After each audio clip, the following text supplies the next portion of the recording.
Hello everyone. It's Carmelita McRoy again. I'm your certified life coach for moms.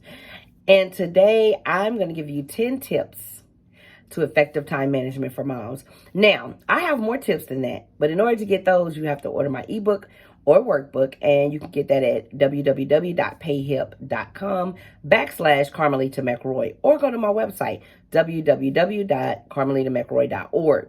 Now, like I said, I have more tips than 10, but I'm going to give you the 10 today because I have a master class that's coming up, 3-week master class for moms and time management.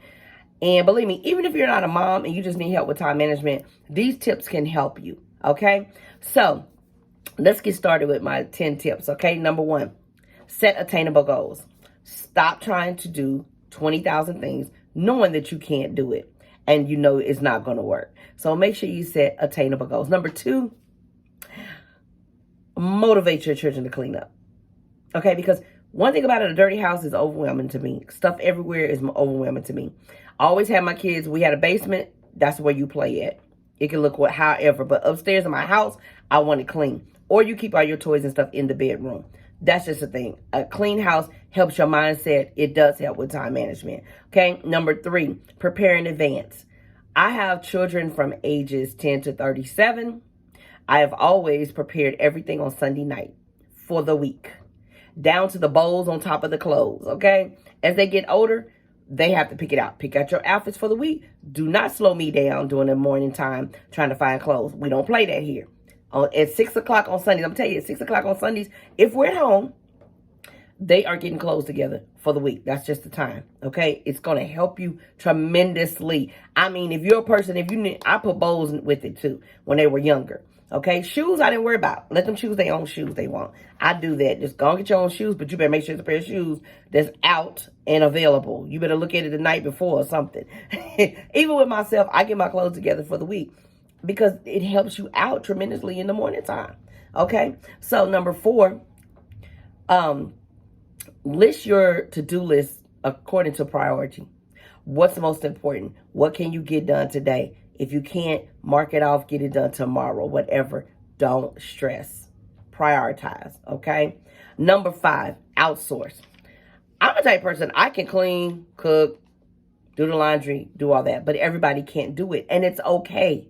Stop acting like you Superwoman. Stop acting like you got it together because you're overwhelming yourself, okay? If you can't do the laundry, take it to the laundromat and get them to wash your clothes for you.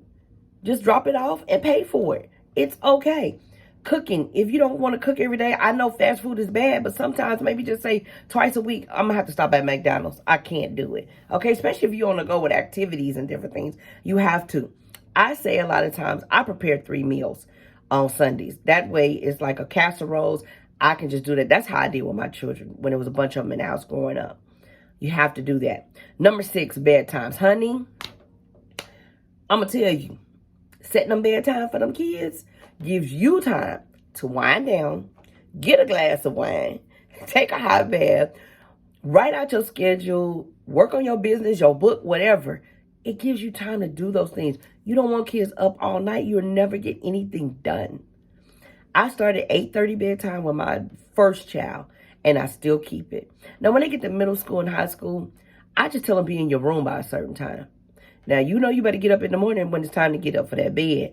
But I always tell them at a certain time, you all need to lay down because I need time to myself.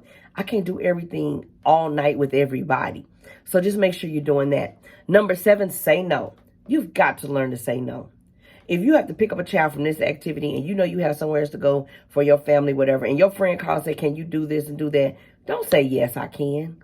Just say, I'm sorry, no, I can't. Can you get somebody else to do it? Or can I do it later when I finish with my children? Or finish doing this for my family? Or doing it after I get off work or something? You have to learn to say no. Too many times we as women always want to say yes to everything. Stop. Make sure their activities are in the same area. Number 8. I had children who was in multiple activities. Now, when they get to high school, you can't help it. They may have a game over on the other side of town or a cheerleading thing or whatever. You have to make sure you know which place you can be at what time. Hey, I'm coming to your game first, but I'm gonna have to leave. Your sister gonna be over here with track or whatever, and I gotta be over here. So you have to explain to the kids, like, I'm only one person. So I was a single mom and I had no help. Now you may have a spouse or a boyfriend or whatever, a partner, whatever. That's fine. But make sure somebody's there, because you're going to have to be like, I can't do it unless they're in the same area. And I got to go different places or whatever. But when they were younger and you can put them in activities, make sure, put them in at the same rec center. So, basically everything will be at that rec center right there. It helps. Number 9, schedule days with each of your children. And that is so that things go smoother. They understand what you're doing. They don't get as upset when you can't show up to something, because you've prioritized that time for them. You set out a block of time for them on a day or whatever. I used to pick a Saturday. One person would get to go with me, whether it was to the grocery store and we stop and get something to eat together on the way back, whether it was to the laundromat when I didn't have my washer or dryer, whatever it is, just schedule some times with them alone. It will help them understand when you can't be somewhere. You make that up for that. Number 10, write down reminders. There's nothing worse than planning things, saying you're going to do something, telling people you're going to be somewhere, and you forget. Or you overdo your schedule. Now you're trying to cook dinner, run here for somebody, do this for your business. Oops, I forgot I had a Zoom and I forgot. Write it down. Or get an app that keeps up with it. Put it on your alarm, whatever it may be. These things will help you with your time management. This will help you stop feeling so overwhelmed with everything. I'm telling you. Let me tell you a little bit about myself if you don't know about me. I am a single mom of 8 children. And it gets very hard especially when you're doing it by yourself. So I have learned how I have to manage my time, not to feel overwhelmed, not to feel stuck and feel like I'm going crazy. And that's what I want to help you do. Like I said, I have more tips than these 10, but I also have a 3-week masterclass that's coming out that's going to help moms with time management. Keep looking on my website, www.carmelittamcroy.org, my Instagram, empowermom.cm.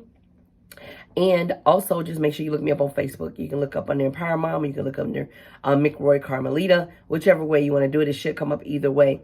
But make sure you keep in contact so you can sign up for the 3-week masterclass for moms and time management. With that, you will receive the ebook and the workbook for free when you sign up for the masterclass. So make sure you go to my website. If you need that ebook now, that workbook, get it now. Okay? Get it now, because you need to learn how to manage your time so life can get much easier for you as a mom, as a wife, whatever. You need to get it together. Okay? So remember what I always say. Remember to expect it, believe it, receive it. God bless.